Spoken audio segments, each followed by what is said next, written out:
Good morning. 11th class chapter 4 animal kingdom running चल रहा है।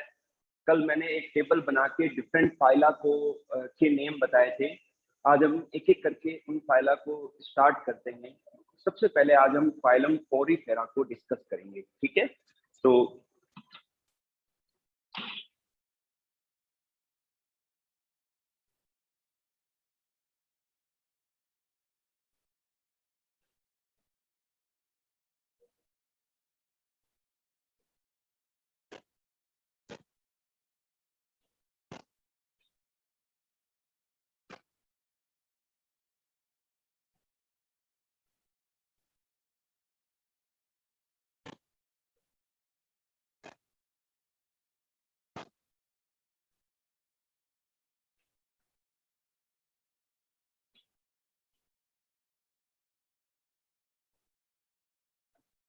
हाँ बच्चों, जो फर्स्ट फाइलम है नॉन कॉर्डेट का वो है पोरीफेरा। और पोरीफेरा इसलिए कहते हैं, पोरी पोरी का मतलब होता है पोर्स यानी कि छेद, और फेरा का मतलब होता है टू बियर यानी कि ऐसे एनिमल जिनकी बॉडी पर छेद पाए जाते हैं, पोर पाए जाते हैं। They are the pore bearing animals. तो बच्चों इन फाइलम को अच्छे समझने के लिए अपन पॉइंट्स भी नोट कर लेते हैं, है ना। तो आपको क्या है, रीड करने में भी आसानी रहेगी और समझने में आसानी रहेगी। तो अपन फर्स्ट पॉइंट अपन ने लिखा है पोर बियरिंग एनिमल्स हैं, ठीक है बच्चों। सेकंड आते हैं, इनमें जो लेवल ऑफ ऑर्गेनाइजेशन है सेलुलर सेलुलर लेवल का ऑर्गेनाइजेशन होता है इनमें, ठीक है ना। सेलुलर लेवल, ठीक है। ये बच्चों मरीन भी होते हैं, समुद्री वाटर में भी पाए जाते हैं,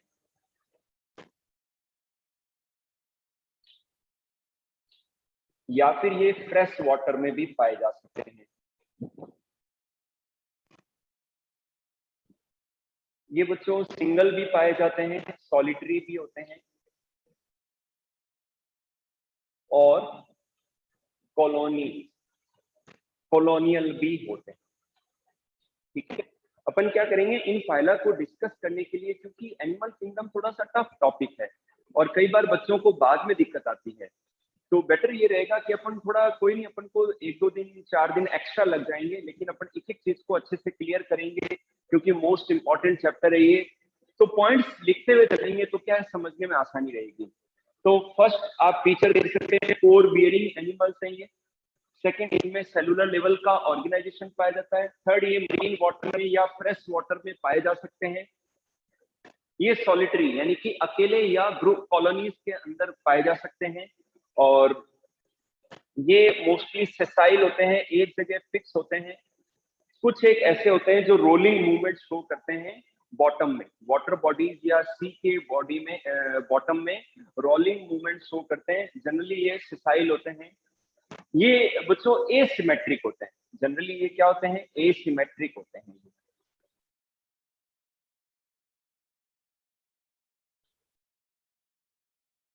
ये क्या होते हैं, एसिमेट्रिक होते हैं। इनमें बच्चों नर्वस सिस्टम नहीं पाया जाता। अकेला ऐसा फाइलम है जिसके एनिमल्स के अंदर नर्वस सिस्टम नहीं पाया जाता। तो नर्वस सिस्टम एब्सेंट।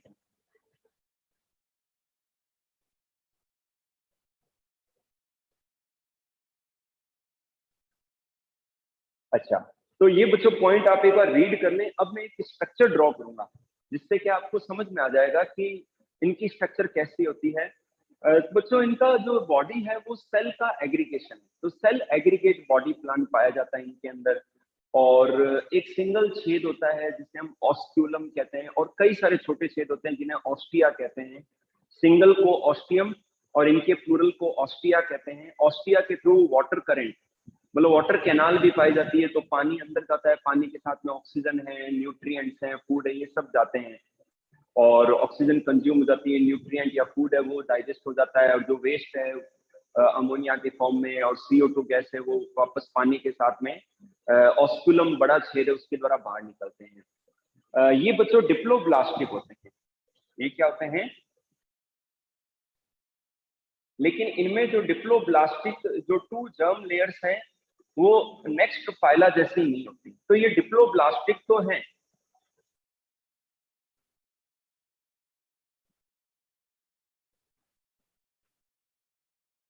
ओके, तो बच्चों ये डिप्लोब्लास्टिक तो है, लेकिन इनकी जो टू टू जर्म लेयर्स हैं ये सिलेंट्रेटा जैसी नहीं होती, इनमें दो जर्म लेयर्स होती हैं, ठीक है ना।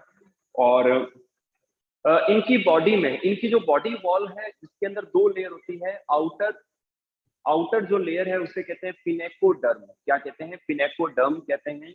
और जो इनर लेयर है उसे हम कोइनोडर्म कहते हैं। और बीच का जो जिलेटिनस पार्ट है उसे हम मीजोग्लिया कहते हैं, जिनके अंदर डिफरेंट टाइप की अमीबोसाइट्स, थीजोसाइट्स, फेगोसाइट्स, स्क्लेरोब्लास्ट, स्पोंजियो ब्लास्ट, ये सब सेल्स पाई जाती हैं। इसके अलावा इनमें ठीक है, तो इसको अपन डायग्राम में समझेंगे।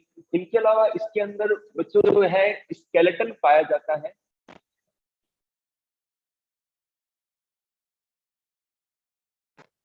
स्केलेटन होता है जो कैल्केरियस होता है।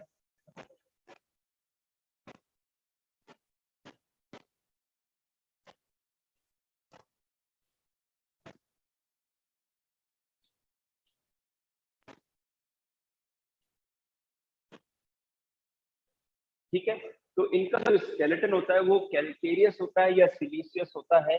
और अब बच्चों मैं यहाँ पर एक डायग्राम बनाऊंगा तो बेटर समझ में आएगा, फिर रिमेनिंग जो फीचर है वो फिर अपन डायग्राम के बाद में करते हैं अपन।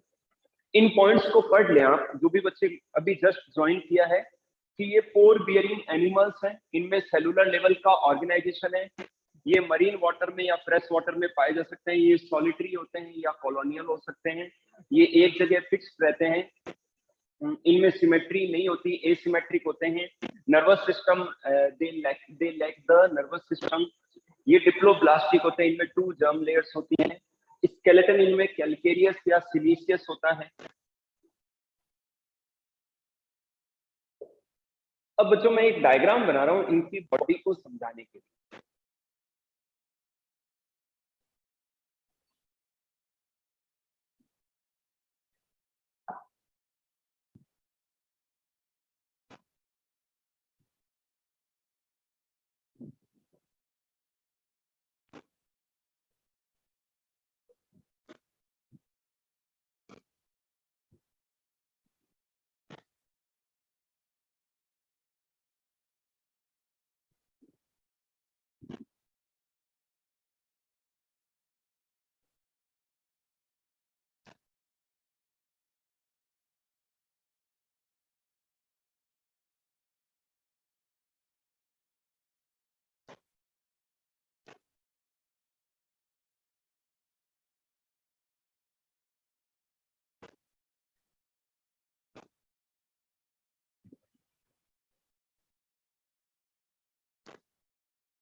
बच्चों ये एक लाइन डायग्राम मैंने बनाया है स्पंज को। अच्छा, पूरी फेरा के जो एनिमल्स हैं इनको हम स्पंज भी कहते हैं, और ऐसा माना जाता है कि जो पूरी फेरा के जो एनिमल हैं ये जो प्रोटोजोअन्स हैं उनसे इवॉल्व हुए हैं, ऐसा माना जाता है। ऐसा ऐसा अपीयर होता है, ऐसा सीन होता है कि ये प्रोटोजोअन जो प्रोटिस्ट है उनसे ये ओरिजिन है, क्योंकि कई सारे जो कैरेक्टर हैं उनके उन जैसे ही हैं।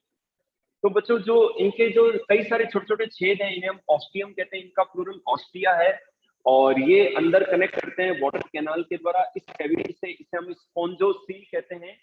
ये स्पंजेस की गैस्ट्रोवेस्कुलर कैविटी है, और यहाँ एक सिंगल बड़ा छेद है, इसे हम ऑस्कुलम कहते हैं। तो और ये बेस है। तो वाटर करंट, अच्छा आउटर जो लेयर है, आउटर लेयर को हम कहते हैं पिनेकोडर्म, आउटर लेयर को पिनेकोडर्म कहते हैं, और इनर लेयर को कोएनोडर्म कहते हैं। क्या कहते हैं? कोएनोडर्म कहते हैं, क्योंकि आउटर लेयर को पिनेकोडर्म कहते हैं, ये पिनेकोसाइट सेल्स की बनी होती है, और इनर लेयर को कोएनोडर्म कहते हैं, ये कोएनोसाइट सेल्स की बनी होती है। बीच के पार्ट को मीजोग्लिया कहते हैं। क्या कहते हैं? मीजोग्लिया कहते हैं बीच के पार्ट को।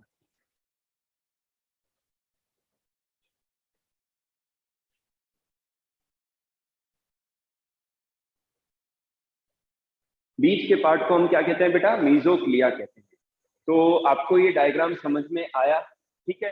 तो क्या होता है कि जो पानी है वो ऑस्टिया के द्वारा स्पंज के अंदर एंटर होता है, वाटर करंट जाते हैं अंदर, पानी के साथ में ऑक्सीजन है, न्यूट्रिएंट है, माइक्रो ऑर्गेनिज्म है, ये सब जाते हैं स्पोंजोसील के अंदर। ये गैस्ट्रोवेस्कुलर कैविटी है, वहां ऑक्सीजन कंज्यूम हो जाती है, प्लस जो फूड पार्टिकल हैं, माइक्रो ऑर्गेनिज्म है, फाइटो प्लैंक्टॉन्स हैं, उनका डाइजेशन हो जाता है। जो वेस्ट है वो पानी के साथ ही ऑस्कुलम के द्वारा बाहर रिलीज कर दिया जाता है, इजेस्ट कर दिया जाता है। जो एक्सक्रीटरी मैटर अमोनिया है वो भी पानी में घुल के ऑस्कुलम के द्वारा बाहर निकल जाता है। अब बच्चों जो वॉल है, जो पोरीफेरा है, इनकी वॉल को मैं समझाना चाहता हूँ। तो इनकी वॉल को समझाने के लिए मैं एक स्ट्रक्चर ड्रॉ कर रहा हूँ, तो इसको आप ध्यान से देखना इस स्ट्रक्चर को, ठीक है? यहाँ मैं ड्रॉ करता हूँ, आप चाहे तो साथ में ड्रॉ कर सकते हैं। मैं फिर से कह रहा हूँ बच्चों, एनिमल किंगडम बहुत ही इंपॉर्टेंट चैप्टर है, और इसको अपन चाहे धीरे करेंगे लेकिन अच्छे से करते हुए चलेंगे। आज आदित्य भी है क्लास में, तो आदित्य को मैं ये कहूंगा रेगुलर रहे। मोहक, ये थंब नहीं दिखाने की नहीं नीड नहीं है ना? आप आ रहे हो, समझ रहे हो तो इम्पोर्टेंट है, हम नहीं दिखाएंगे तो भी चलेगा। आज ध्रुव भी है क्लास के अंदर, तो आप सबसे मैं यही कहूंगा रेगुलर रहेंगे तो एनिमल किंगडम चैप्टर आपका अच्छे से तैयार होगा, कहीं भी आपको कमी नहीं रखेंगे, पूरा का पूरा कॉम्पिटिटिव कंटेंट प्रोवाइड कराएंगे आपको, ठीक है ना? तो आपका उसमें एनसीईआरटी पार्ट भी कवर होगा और कॉम्पिटिटिव पार्ट भी कवर होगा, तो आपके लिए फ्रूटफुल है। तो you should be regular in online classes, okay बच्चों? और टाइमली 8:50 पर मैं क्लास स्टार्ट कर देता हूं, तो आप सब उस समय ज्वाइन करें क्लास को। तो ये लाइन डायग्राम है, इसको समझाने के लिए स्पंज को। अब मैं एक स्केच ड्रॉ कर रहा हूं स्पंज की वॉल को समझाने के लिए।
बच्चों ध्यान से इस स्केच को देखिए आप।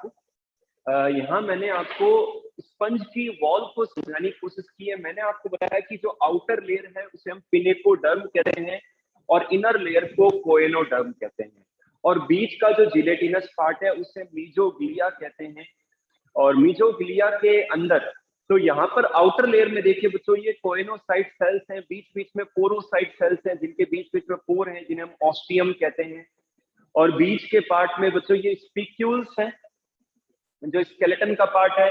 इसके अलावा मीजोग्लिया के अंदर स्पोंजियोब्लास्ट, स्क्लेरोब्लास्ट, अमीबोसाइट, थीजोसाइट, फेगोसाइट, ठीक है, ये सभी प्रकार की सेल्स पाई जाती हैं। ठीक है, ये इनर लेयर है जिसे हम कोइनोडर्म कहते हैं, और इन्हें हम कॉलर सेल्स भी कहते हैं, और ये इनका फ्लैजिलम पार्ट है। ठीक है, तो ये बच्चों बॉडी वॉल का स्केच है, और ये लाइन डायग्राम है जो स्पंज की स्ट्रक्चर को समझाने के लिए काफी काफी हेल्प करता है। ठीक है, तो ये आप देख लें। अब मैं आपको आगे के जो नेक्स्ट पॉइंट्स हैं वो मैं एक्सप्लेन कर देता हूं।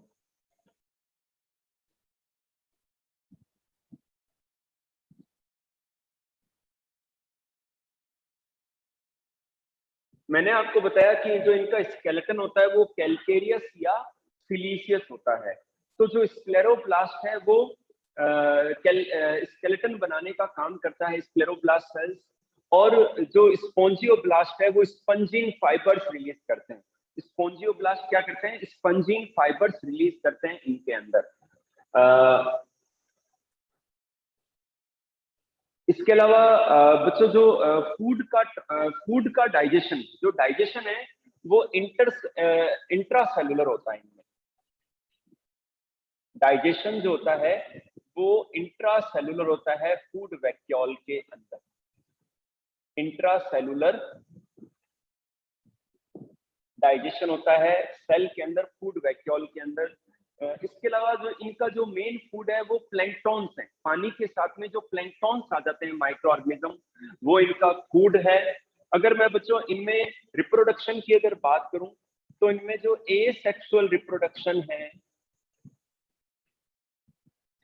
एसेक्सुअल रिप्रोडक्टिव यूनिट्स यानी कि जेम्यूल्स के द्वारा होता है। एसेक्सुअल रिप्रोडक्शन किसके द्वारा होता है? जेम्यूल्स के द्वारा होता है। ठीक है, एसेक्सुअल रिप्रोडक्शन जेम्यूल्स नाम की जो एसेक्सुअल रिप्रोडक्टिव यूनिट्स हैं उनके द्वारा होता है। अगर मैं सेक्सुअल रिप्रोडक्शन की बात करूं,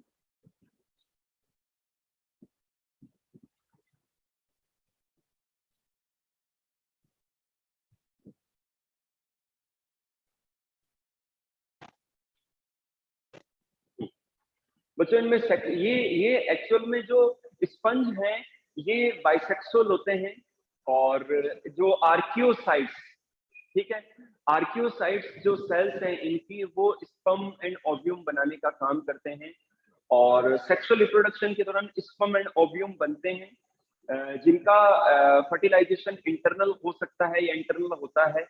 और इनमें इनडायरेक्ट डेवलपमेंट पाया जाता है। इनमें क्या पाया जाता है? इनडायरेक्ट डेवलपमेंट पाया जाता है। तो ये भी एक फीचर है इनडायरेक्ट डेवलपमेंट। इनडायरेक्ट डेवलपमेंट किसे कहते हैं? इनमें बच्चों लार्वा स्टेज पाई जाती है। क्या पाई जाती है? लार्वा स्टेज पाई जाती है। तो एक लार्वा स्टेज है एम्फीब्लास्टुला। एम्फीब्लास्टुला, जो एम्फीब्लास्टुला है ये साइफा के अंदर, इसके अंदर साइफा जो स्पंज है उनके अंदर एम्फीब्लास्टुला, ये कंपटीशन का क्वेश्चन है कि साइफा जो स्पंज है उनके अंदर एम्फीब्लास्टुला लार्वा स्टेज पाई जाती है। एम्फीब्लास्टुला लार्वा स्टेज साइफा के अंदर पाई जाती है। ठीक है बच्चों, सेकंड हम लेते हैं प्लेनुला, पेरेन्काइमुला, सॉरी, पेरेन्काइमुला। जो पेरेन्काइमुला लार्वा स्टेज है ये ल्यूकोसोलेनिया में, किसमें पाई जाती है? ल्यूको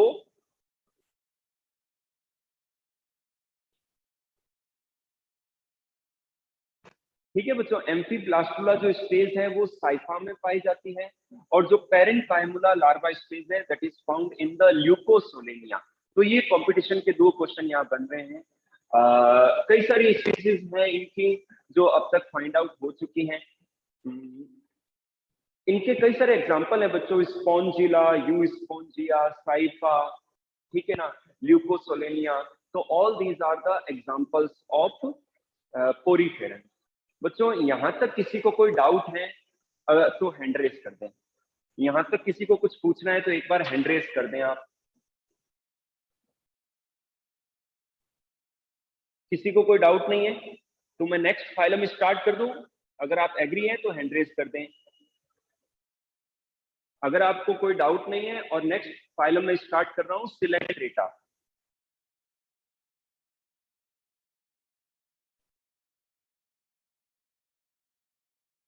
अपेक्षा,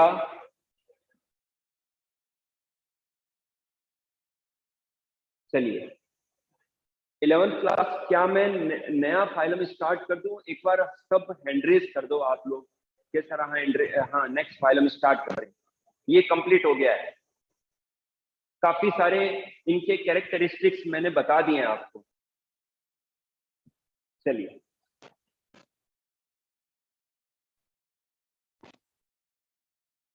टेन से ज्यादा ही मैंने आपको फीचर्स बताए हैं।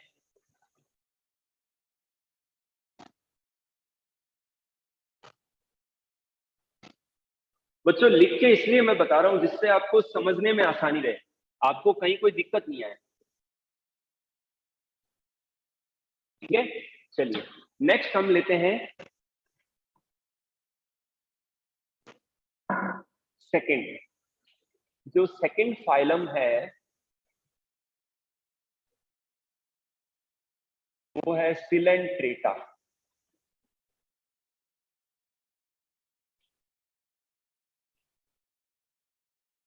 और इसे निडेरिया भी कहते हैं।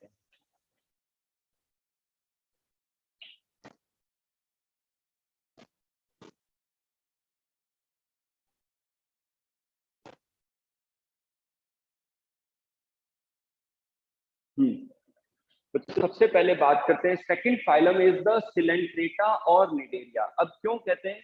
क्योंकि इनके अंदर जो डाइजेस्टिव कैविटी है उसे सिलेंट्रॉन कहते हैं, और इनके अंदर स्पेसिफिक सेल होती है जिन्हें नीडोब्लास्ट सेल्स करते हैं for the offence and for the defence. ठीक है ना? तो इन नीडोब्लास्ट सेल्स की प्रेजेंस के कारण से इन्हें निडेरिया भी कहते हैं। स्टार्ट करेंगे लेवल ऑफ ऑर्गेनाइजेशन से। बच्चों ये जो एनिमल ग्रुप है इनमें टिश्यू लेवल का ऑर्गेनाइजेशन पाया जाता है। क्या पाया जाता है? टिश्यू लेवल का ऑर्गेनाइजेशन पाया जाता है। ये बच्चों डिप्लोब्लास्टिक है। ये क्या है? डिप्लोब्लास्टिक है। इनमें 2 जर्मिनल लेयर्स डेवलप होती हैं, एक्टोडर्म एंड एंडोडर्म। ठीक है, और उनसे बाकी टिश्यूज डेवलप होते हैं। ये बच्चों रेडियली सिमेट्रिक होते हैं। ये क्या होते हैं? रेडियली सिमेट्रिक होते हैं। ठीक है, रेडियल सिमेट्री इनमें पाई जाती है। इनमें नर्वस सिस्टम पाया जाता है। नर्वस सिस्टम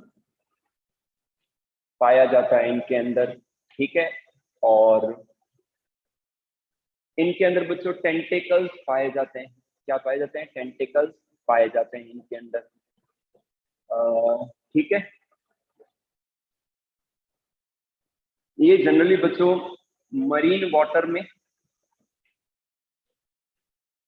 और फ्रेश वाटर में पाए जा सकते हैं। मरीन और फ्रेश वाटर के अंदर ये पाए जा सकते हैं।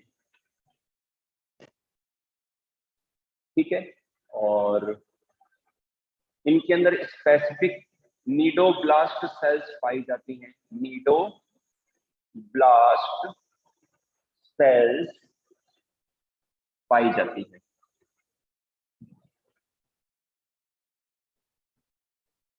बच्चों नीडोब्लास्ट सेल्स पाई जाती हैं। अब मैं यहाँ पर नीडोब्लास्ट सेल का डायग्राम मैं आपको बताना चाहता हूँ बना के।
बच्चों ये नीडोब्लास्ट सेल्स हैं और ये स्पाइन है,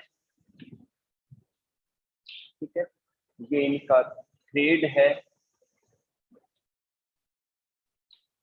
और ये कॉन्ट्रैक्टाइल रोड है, कॉन्ट्रैक्टाइल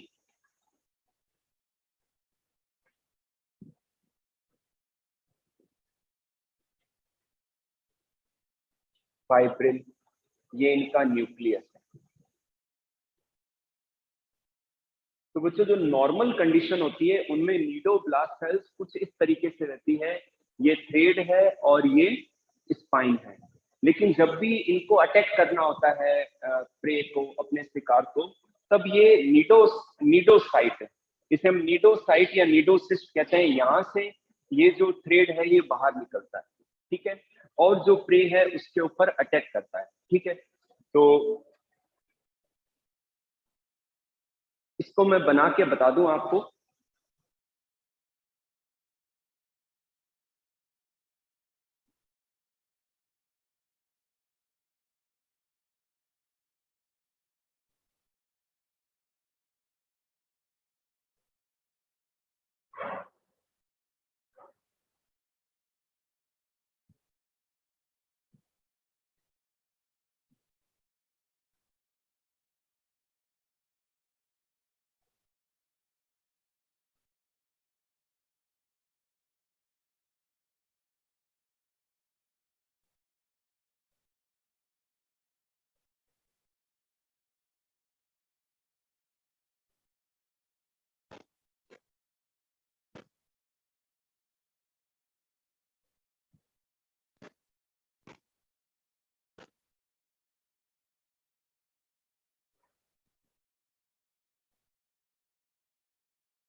तो बच्चों कुछ इस तरीके से स्ट्रक्चर रहती है।